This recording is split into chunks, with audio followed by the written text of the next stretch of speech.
Next item. Item 6C, receive a presentation and update on the Crestmoor Glenview Neighborhood Reconstruction Project and provide direction to staff regarding the remaining trust balance and closeout. So, good afternoon, Council.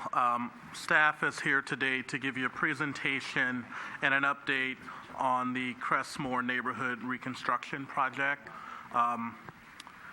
We really thought it was prudent to give Council kind of a highlight of where we are with project cost. A number of staff people have worked very diligently over the last month to pull together this information for you. And so I will turn it over to Harry Burrows, our contract project manager, for this project that will give he'll begin by giving a little bit of an overview of the project, and then go into the detailed cost accounting, and then our Finance Director, Keith DeMartini, will talk about some of the options vis-a-vis the budget. Thank you. Good evening, Mr. Mayor and members of the City Council. I'm Harry Burrows, and I'm the city's project manager for the Crestmoor Reconstruction Project. The purpose of tonight's presentation is to give the City Council an update on the overall Crestmoor PG&E trust status. I will provide a brief overview and history of the trust and its components, as well as some detail regarding the projects that comprise the neighborhood reconstruction portion of the trust. I'll then turn the presentation over to Keith DeMartini, the Finance Director, to discuss the overall budget status. So starting with the review of the history of the trust. Let's see. There we go. Obviously, the PG&E gas pipeline explosion and fire occurred September 9th of 2010. Shortly thereafter, the cleanup and reconstruction within the neighborhood actually began. Initially with the cleanup of the lots where the homes burned down, and then the reconstruction and rehabilitation of the canyon area. That happened through the fall and spring of 2011. In March of 2011, the trust fund was established. The $50 million trust fund was established. In December of 2011, the City Council confirmed the extent and scope of the neighborhood improvements for the reconstruction projects within the neighborhood. And then separate from the trust, in March of 2012, the City and PG&E agreed to a $70 million settlement for the establishment of the San Bruno Community Foundation, which is the non-for-profit. The expenditures against the trust were tracked against 8 different categories. We show them here in descending order of magnitude. So at the top of the list is the Crestmoor Neighborhood Reconstruction and Maintenance cost. These costs make up a bulk of the expenditures of the trust. They include the actual repair and reconstruction of the infrastructure in the neighborhood. This is where the true construction, the contractors are out there performing the work. And the work included the water lines, sewer lines, storm drainage, retaining walls, slope stabilization of Crestmoor Canyon, the replacement of curb gutter sidewalk, roadway reconstruction, new street light system, and a variety of other improvements. Also included in this category are the soft costs associated with the project, and these are things such as design, engineering, geotechnical engineering, civil engineering, water engineering, survey work, project management, construction inspection, materials testing, and other professional services, including landscape architecture, plan checking, and energy consultants. The next item is regular and contract staff time. And this category includes temporary and regular staff time to cover the additional workload that was required for the ongoing response and recovery associated with the event and the reconstruction. Then the third item on the list is professional services to assist and represent the city's interests. And these are legal and other services in both the federal and state proceedings, which included the NTSB and the CPUC, the negotiation of the various settlements with PG&E and the CPUC, and attendance and representation at legal hearings and other events. The remaining 5 categories on the list make up about 3.5% of the total expenditures.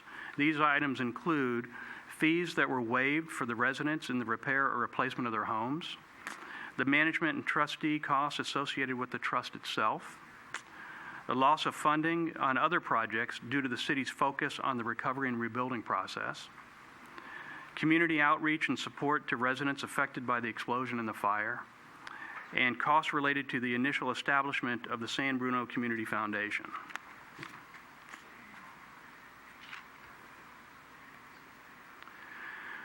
So the actual reconstruction projects comprise, as I stated, almost 69% of the total expenditures to date.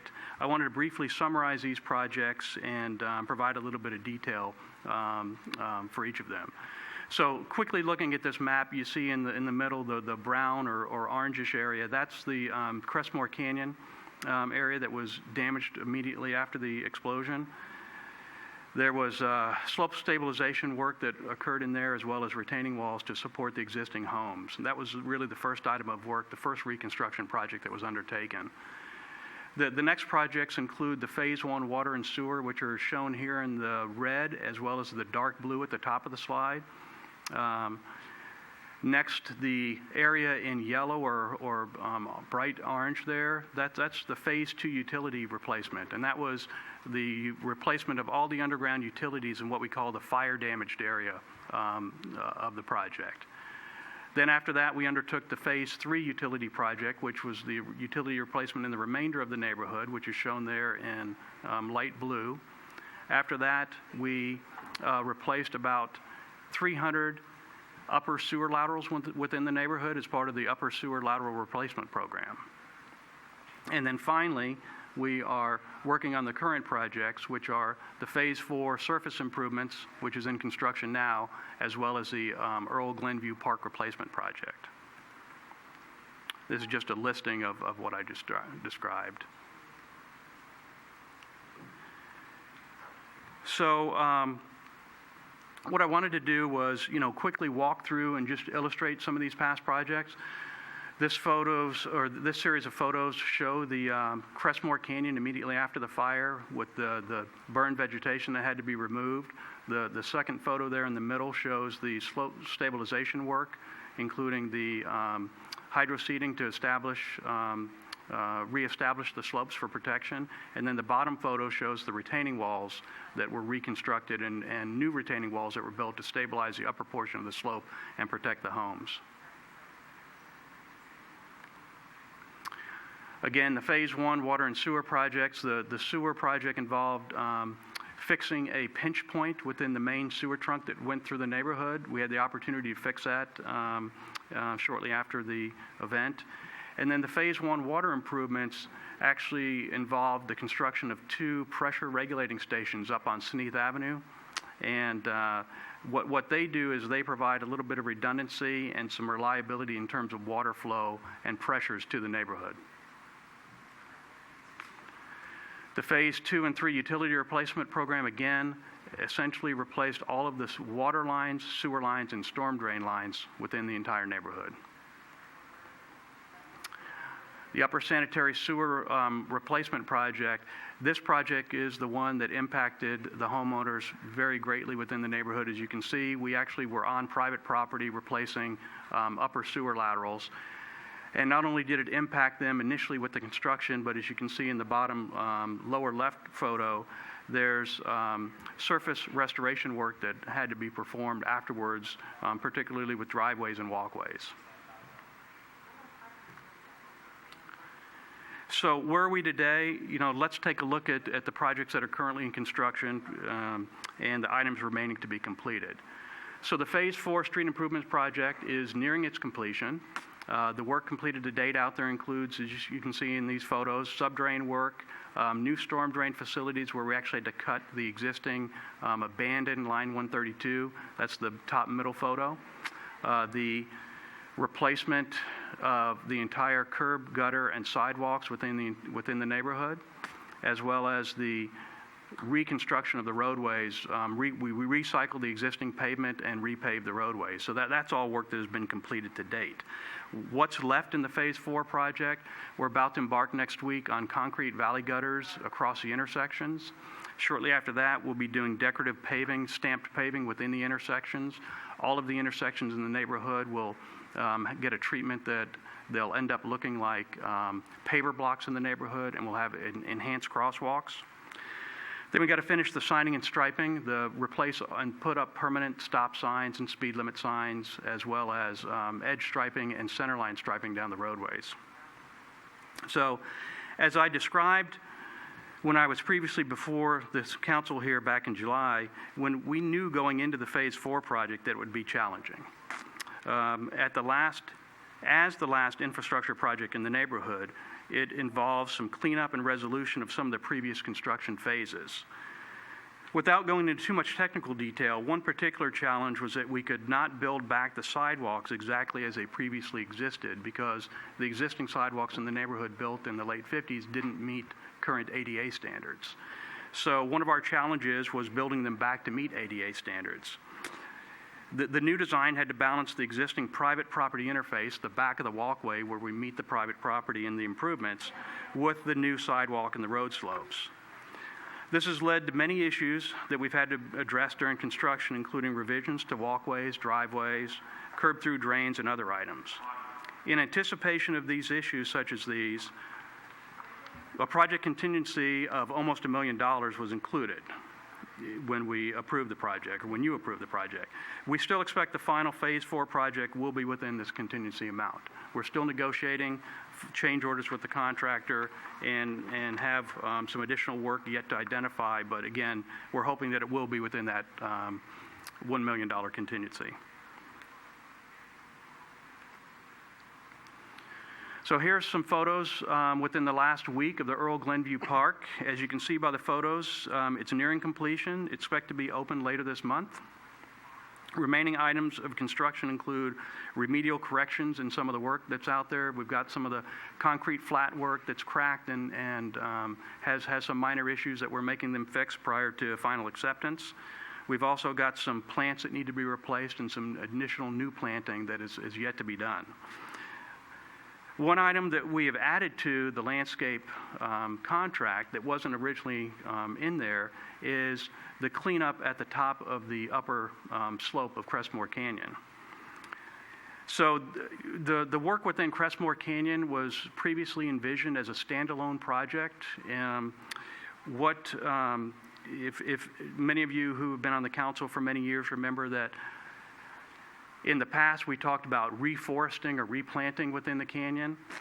Based upon discussions with our geotechnical engineers and our landscape architects, they recommended that we leave the canyon as is. It's naturally revegetated and native species have taken control, and their recommendation is to just, if we want to do something at the canyon, let's do something at the top of the mouth of the canyon. And so that's the work that we're currently doing as a change order within the park contract.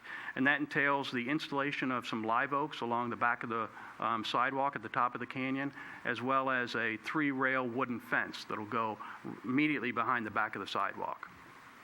There will be a gate down at about the midpoint, at the low point across from Earl, that will allow our public works crews access into the canyon to service the sewer manholes that are back there.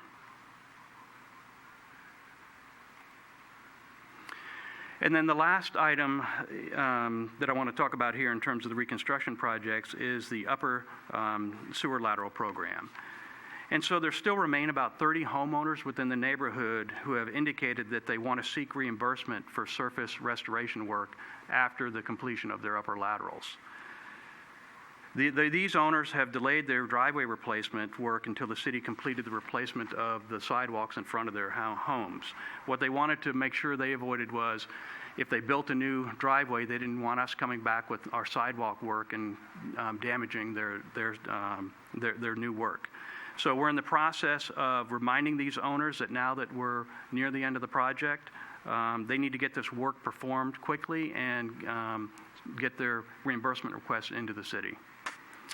We're still carrying budget in the overall project to cover this amount of work for these 30 homes.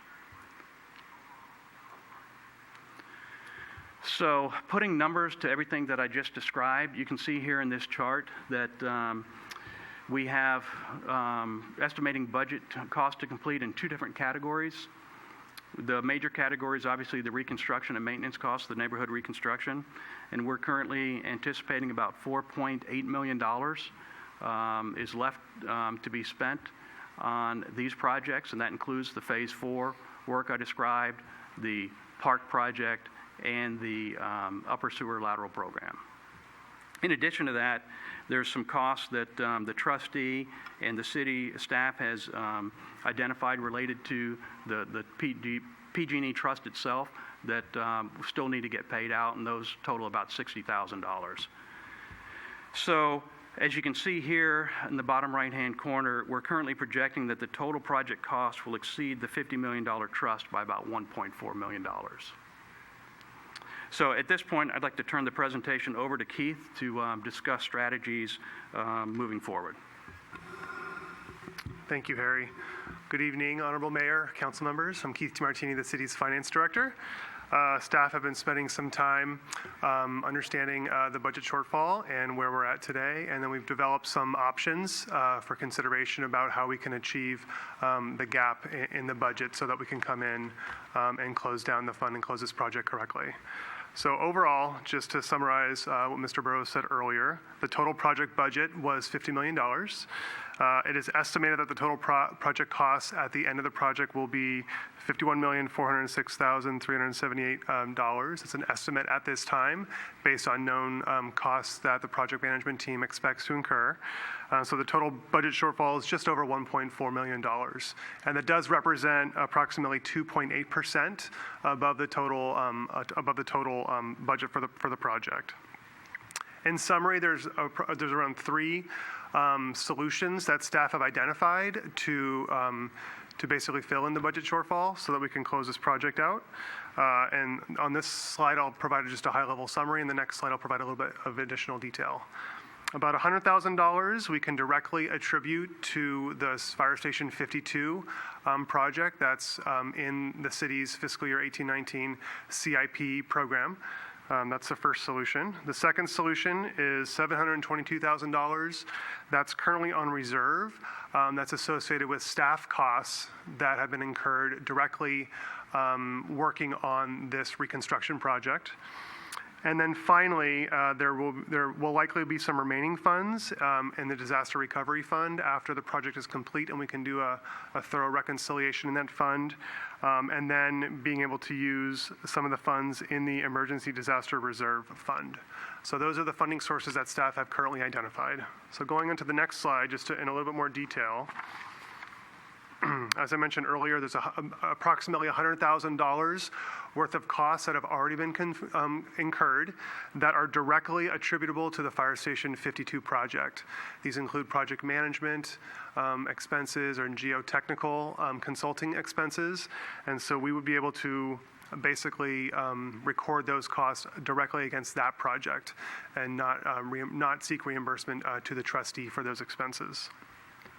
The next solution is $722,000 that's currently on reserve in the Emergency Disaster Recovery Fund. The City Council did put this money on reserve in this fund a number of months ago, and so we would be able to leverage that money, which was directly and specifically for this project, in order to balance the budget shortfall. And then, as I said earlier, once the project is 100% complete, staff will do a thorough reconciliation for all of the activity in the fund to understand if there's any remaining cash in there, and we will use anything that's remaining to cover the budget shortfall so we can also close the fund down. And then finally, the remaining amount we have identified funds in the Emergency Disaster Reserve Fund that could be used temporarily,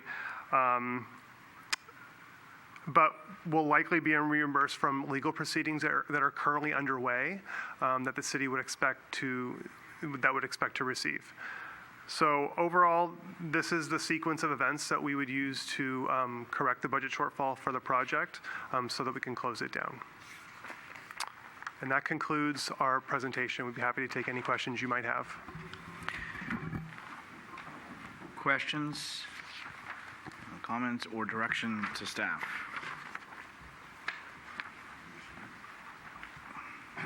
Sure. Marty, go ahead, please.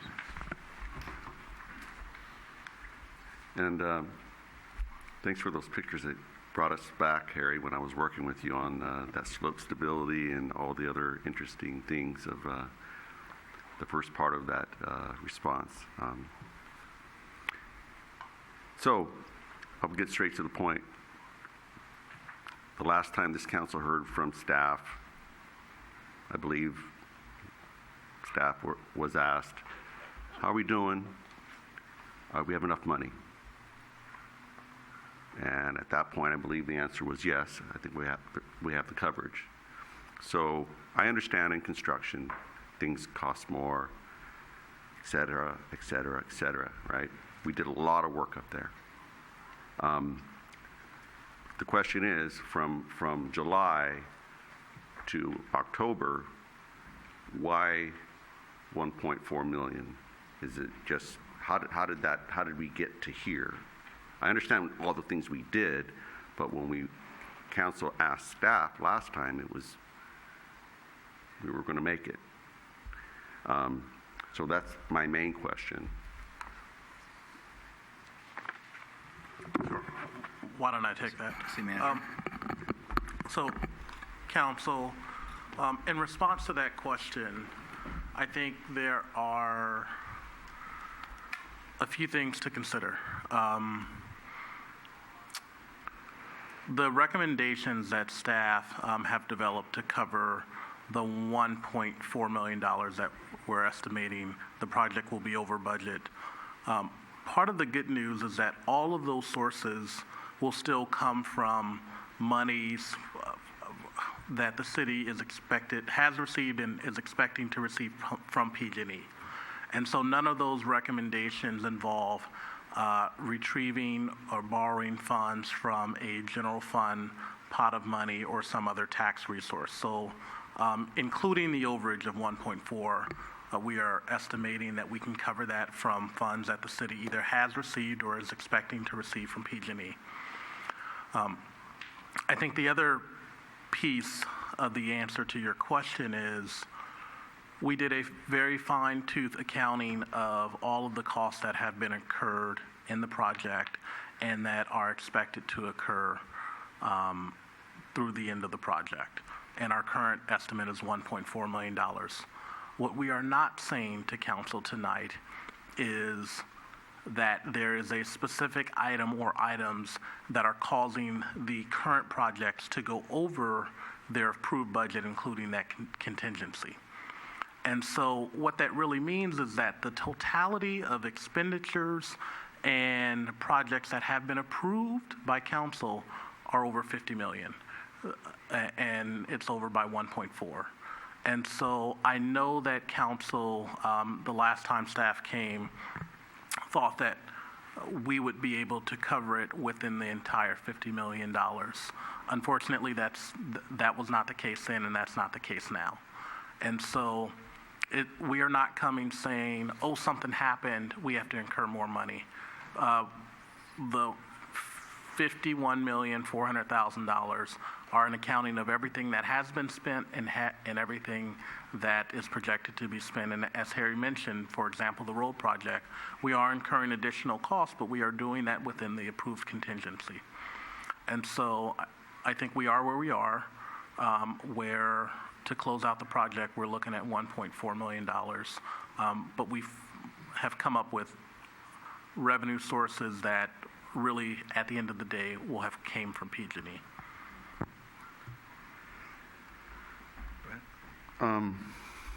I hear you. It doesn't change anything. My concern now is going forward. We're going to be building a $50 million aquatic center. And so what are we going to do different to make sure that we're tracking the costs appropriately so that we don't come into a situation like we just did? What are we going to do? So you have the commitment of the staff that, specific to that aquatic and rec center, we are knowledgeable that, yes, we have the San Bruno Foundation committing $50 million to that project. And we are going to be laser focused on bringing that project in at or below $50 million. And we're already having those conversations. Those conversations have started with saying, can we afford to build the second pool? We're doing a fine-tooth analysis on that. And one of the things that if we think, one, either we can't afford to build it or we don't think we'll be able to afford to operate the second pool, we're looking into potentially not going down the path of developing construction diagrams for that second pool, because that can potentially save money out of that $50 million. In our initial meetings, my meetings, the new community services director and the new finance director meetings with Group 4, we are having a number of conversations on the current budget for the current estimated cost for the aquatic and rec center and what's not included. There are a number of things that are not included in the current budget, and that's including the relocation costs. Where will our recreation programs be in the interim? Wherever we are, we will likely have to incur costs for that. So we are certainly doing that analysis right now. And where we are with that project is that we are at the 30,000 foot level, and we really need to go to 1 foot really fast. But we're taking our time and asking the questions so we don't have this situation again. Do you imagine having quarterly updates, like maybe when we do the budget, to kind of let us know where we're at, where there are actually tables, and we can kind of have a better way of tracking it for ourselves? So you're going to be doing a different job, and don't get me wrong, you weren't here, and I don't think our finance director was there either, so we can't do this again, right? Clearly, you know. So I'm glad that you're focused on it, and we have to find a way to. I know it's not gonna. The money's not coming out of other funds, but that money was still there to do something else other than cover a shortfall. My other question is for Station 52. So what actually was $100,000 spent on? So there was geotechnical work that was undertaken to determine if it was even feasible to rebuild that fire station up there. It's located within 50 feet or less of the 1906 San Andreas Fault rupture zone. And so we undertook some geotechnical investigations to determine if we could rebuild a station up at that location.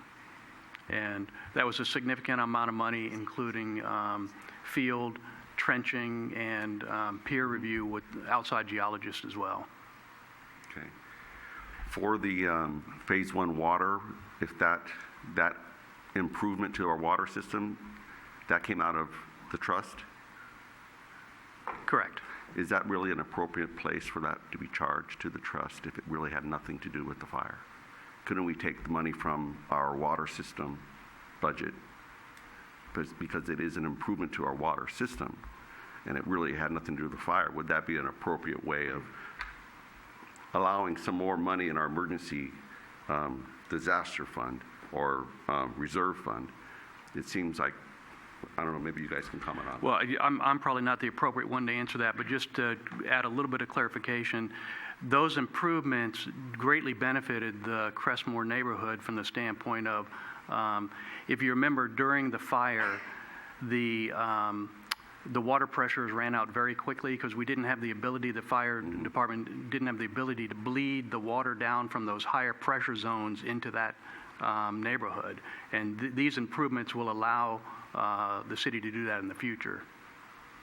Okay. So it's appropriate. I mean, we could, it improved the water system. So I'm just trying to, anyhow, but I'll take that answer. That's fine. I just thought, you know, depleting our recovery fund is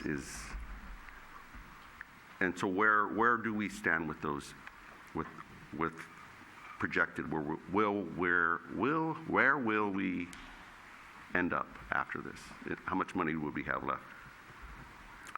So if you're referring to the fund that we're recommending that the delta come from, which is roughly $600,000. That is the emergency reserve fund, and council set aside $3 million in that fund from money received from PG&E. And so that fund currently sits at $3 million, and we would take $600,000 from that fund to pay this shortfall. And then any additional money that we receive from PG&E would be deposited back in that fund to refill the $600,000 that we take out.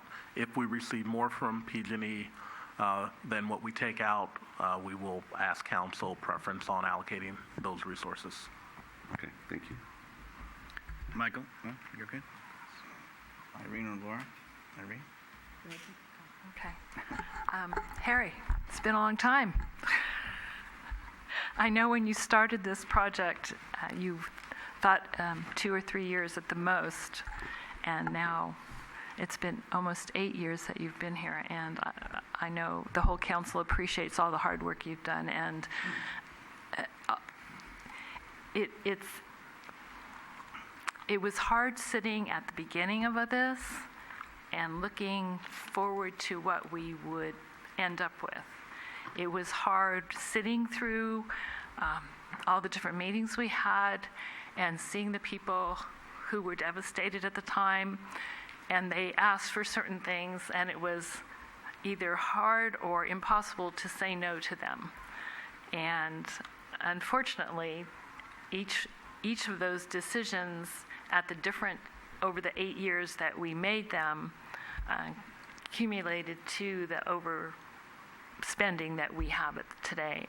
Fortunately, we did put money aside, the $700,000+. That was a good thing. Even the overrides, it's not even, 2%, right? Is that what you said? 2.6%. 2.6%, which for 8 years of construction and added benefits and all the other things, there's nobody here who can say things didn't accelerate in cost more than 2.6% over 8 years. So, it's like half empty, half full kind of thing. I think you all did a fabulous job. Do I wish we had more money? Yes, of course, but we made the decisions. I know not the whole council, everyone was here, made the same decisions, but 3 of us were, the majority were, and we all said yes to maybe some things we shouldn't have, but we did. So having said that, I know we're all looking forward to the end. I know the residents are cheering you on. And just I also want to say, I appreciate when you added staff to your own to take care of the people who were up there, who were, everything that they experienced, all the construction work added to their anxiety. And I know you had staff up there that helped alleviate that. And I really want to say I appreciate that. So, having said those things, I'll leave it. Laura, do you have anything? To the chair, thank you. Thank you for the presentation and thank you for the details. It's easy to be Monday morning quarterback, right? I mean, it's to look back 8 years later and say, gee, we should have done this, we should have done that. So I think I'll echo some of Irene's comments as well in terms of the budget. Yes, it's over budget.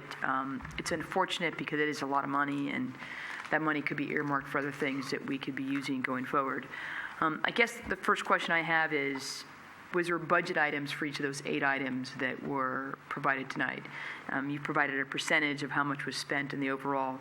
So did each of those items have its own budget? And at what point, do you look at like, hey, we're not, 4 years into it or 5 years into it, we're exceeding the estimated budget for those items. So, I think it's more. I think this comment and this conversation is more about going forward for the next project, because again, it's occurred, and I think let's not all forget this is a unique situation for San Bruno. We have never ever been through a remodel and a redevelopment of an entire neighborhood. The other thing that this project has done in the work up there is it's saved us a lot of money going forward. I mean, we look at budgets that we approve for sewer line projects that, 500 feet, and it's a tremendous amount of money. So that is a big win for San Bruno. You know, I think, Jovan, you made a comment in one of our meetings. Let's look forward through the front windshield instead of in our rearview mirror. Let's figure out how we can learn from this. Let's not do that again in terms of, you know, I think we took on a lot more than we can handle, but we didn't know, and we went down this process. Some of the items here were kind of alarming in terms of cost, but I don't know enough detail about this, so I just want to say this has not been easy. This is a sensitive situation. It put, like Irene said, a lot of residents in construction for the past 8 years. Could you imagine that? I mean, when a neighbor does a remodel in their home and you start hearing the hammering every morning at 7 o'clock, 8 o'clock, you're like, when is this project going to be end with? This went on forever and ever. You know, residents dealt with the dirt and the dust and the road closures and this and that for a long time. At the end of it, it's going to be a beautiful neighborhood and a beautiful community. And so I think that's the beauty of all this. And, you know, we can always do better and we can always learn from this. But thank you for the effort. Thank you for the presentations. Appreciate it. I think what you were also asking was to provide some direction. So I'm going to, by consensus, I'm not hearing not to do the steps in which staff has presented, in which to balance the 1.4. So Irene and everybody else made very good comments. I want to start to address some of them. Marty, you talking about moving forward, which is the right thing to say, and about looking at the project that is upcoming, making sure we get it right. And I will tell you that what was reassuring to me was, I think it was day 3 of the new finance director's day with the city, and he was already talking about it. Didn't ask him, but it was on his mind. He's already looking into it and I think it was, you weren't even there a full day, so we'll say 2.5. But that was already on the mind and in the conversation. And I know that I've talked to the city manager, you specifically were asking about quarterly, was to kind of keep council updated on a quarterly basis, not only on economics, but on the progress of the development, so we're all in touch, on the same page, and on track. To some of the things that Irene said, that is obviously something that neighborhood will not forget. Many residents will never forget, or our staff that had to endure, and the residents what they still do today. I'm hoping that when this does come to an end, and I'm hoping soon, that we'll look back and see some as the former mayor would say, something good has to come out of this. And whether it's safer things, whether it's a community aquatics facility, it's also, once again, I'll say, the courage and the patience of that neighborhood for what they've endured from that night until we're done. So really, the resilience of this community and of that neighborhood especially continues to make me very proud of this city. So, does staff have direction? Yes. Good. Anything else? If not, we will move on to